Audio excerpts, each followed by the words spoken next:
Hey, welcome back to the shop. Got a little bit different story for you today.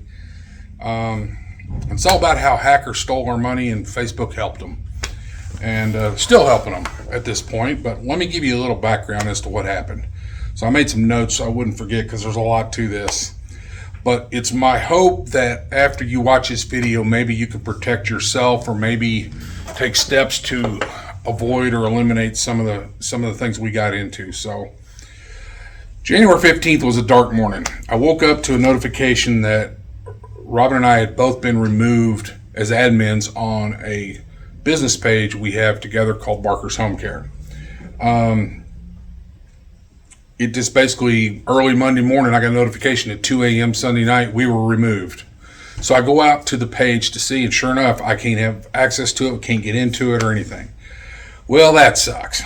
So we went to Facebook and proceeded to report to regain access to our own business page. It's been out there since 2018, I believe. And first of all, there's no phone number you can call to get to anybody live in Facebook. They're not going to talk to you, and there's no published number that I could find anyway. If you know of an actual phone number where you can get a hold of somebody in support, please leave it in the comments below because I've looked everywhere.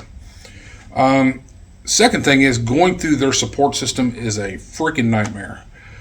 They only give you multiple choice options. Well, you can do this or this or this. And if it doesn't apply, you just got to pick one, but there's nowhere for you to type anything in. So you can't even explain what you're trying to report to the company. So I followed along to get the ball rolling. And after finding a link to our business page that was hacked, following the prompts, that's all it would let me do. So I did that and I waited. The next day, I get a notification from my credit card company that there was a charge to Facebook for $995.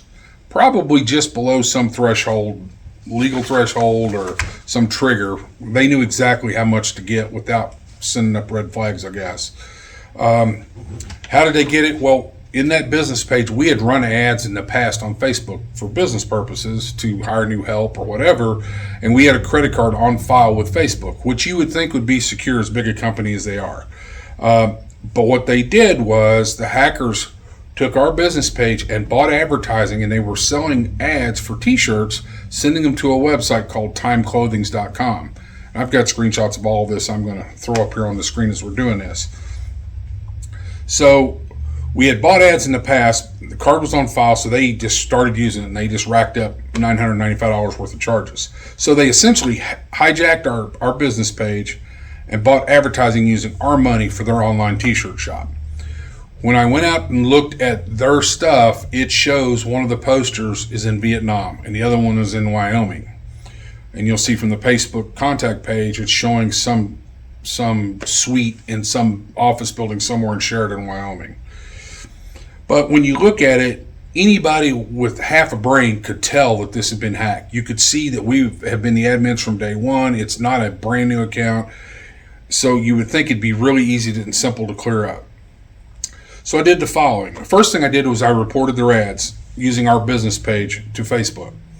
They're scamming people, they're misleading people, they're probably stealing their identities, and I wanted somebody to pay attention to that. I did all the normal stuff. We secured our accounts, we changed passwords, we virus checked a bunch of stuff.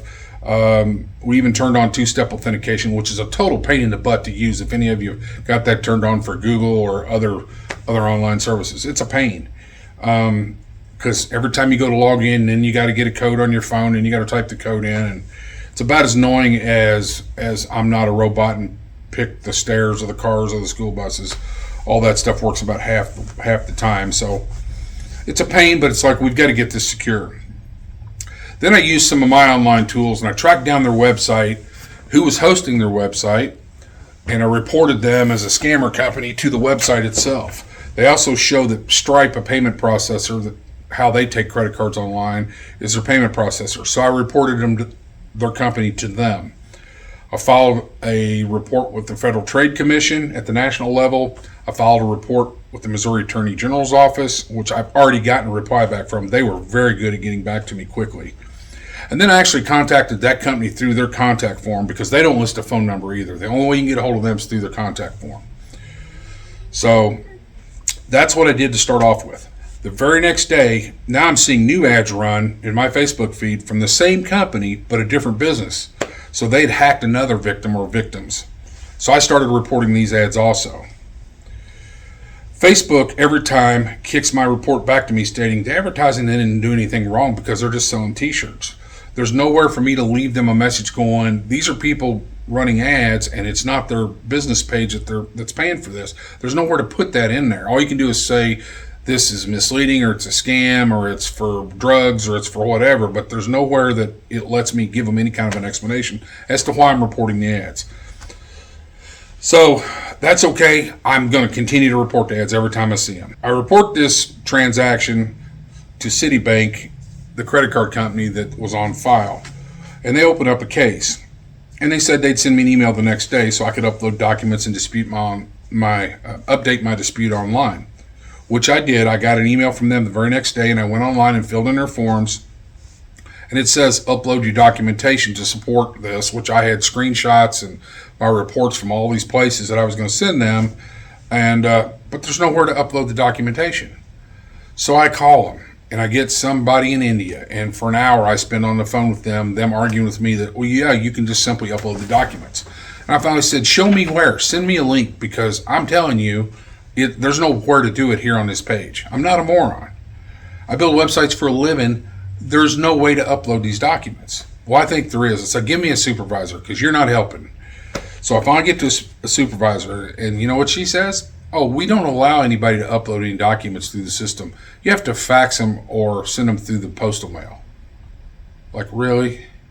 In 2024, who owns a fax machine? Who has a phone line hooked to a fax machine? I know there's gateways where you can fax online and all that other stuff, but I'm not set up with any of that. So it's like, okay, I'll stick them in the mail. So I told her, I'm going to print them off and send them in the mail to you. Please make a note in my file with that. So the next day, I get a notice that the dispute was closed and not in our favor. They didn't even have our paperwork yet to even make a reasonable determination. So I'm pissed again.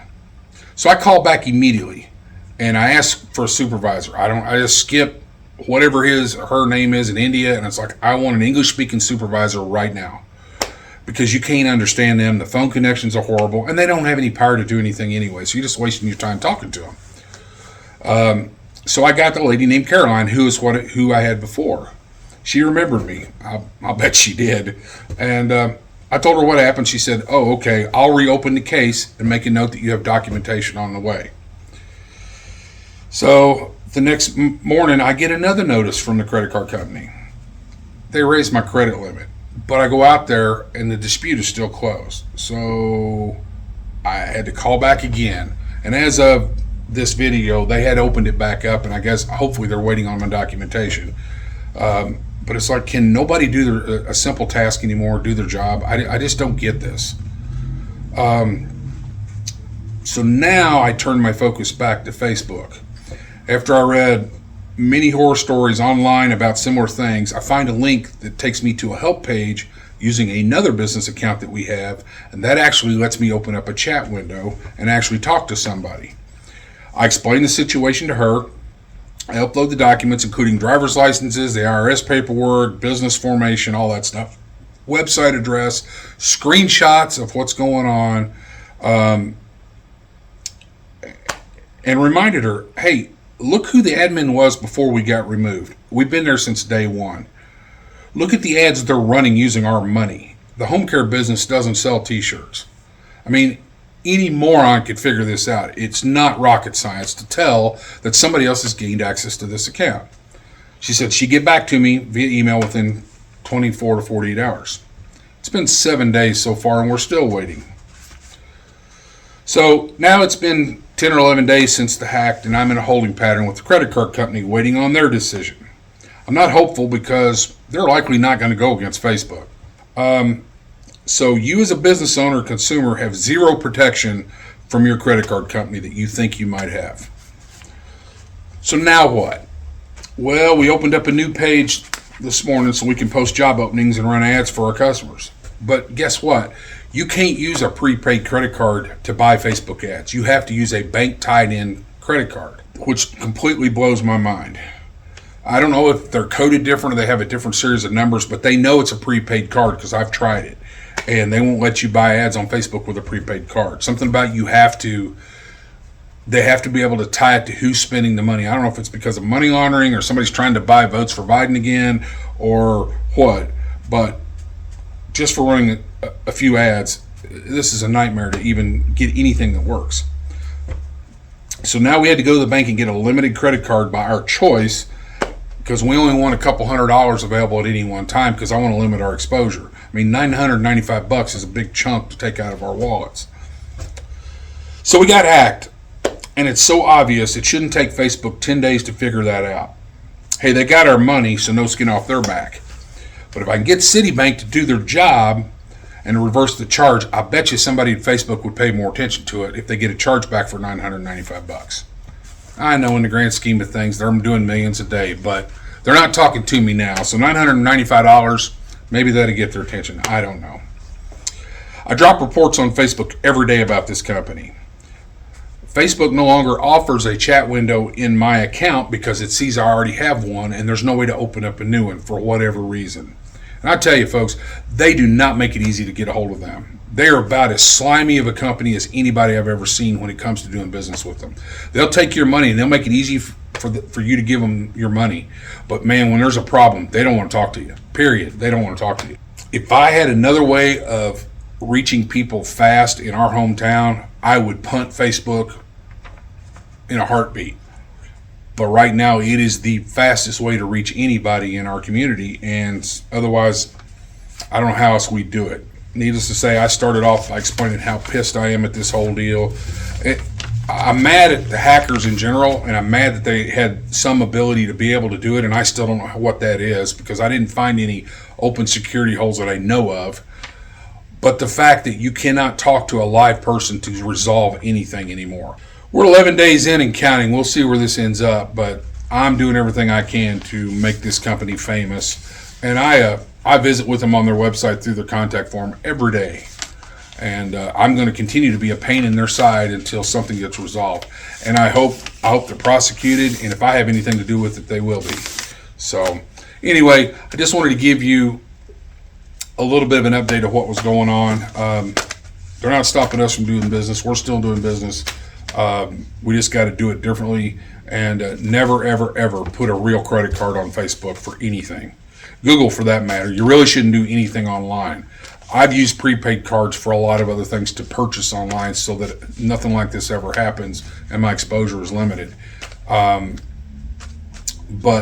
it's getting now to where these companies realize that they can't screw with you as bad if that happens. So now a lot of companies won't take prepaid cards, which is unfortunate because it was better protection for you, from somebody stealing your money. So anyway, just beware and good luck with whatever you're doing online out there because it's a madhouse and it's maddening to have to deal with these people.